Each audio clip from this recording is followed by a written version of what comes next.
We drifted closer to the opposite bank to get a better angle. That's when the smell hit us.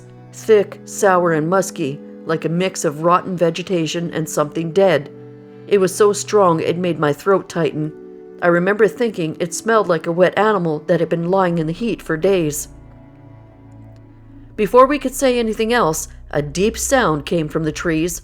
It wasn't a growl exactly, it was more like a heavy exhale, followed by a low rumble.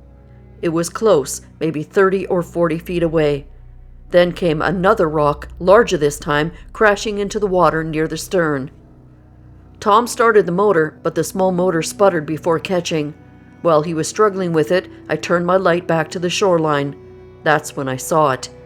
It stepped out from behind a cypress tree into the open strip of sand and mud. The creature was huge, easily over 8 feet tall. The light hit its chest, which looked massive and barrel-shaped, and the reflection from its eyes burned back at me like copper. It raised one arm, long and thick, and I saw a rock in its hand before it hurled it toward us. The splash landed close enough to shake the boat again. I froze. My light stayed locked on it, but my body wouldn't move. Tom finally got the motor going and shouted for me to sit down. As the engine roared, the creature let out a deep, explosive yell, so loud it echoed off the trees on both sides of the creek. I could see its mouth wide open, showing large flat teeth. It took 2 steps toward the water, splashing mud with each one, then stopped at the edge of the bank. We started to pull away, but the thing didn't back off. It followed along the shore as we moved down the creek, keeping pace with the boat. I could hear it crashing through the brush, snapping branches and stomping hard.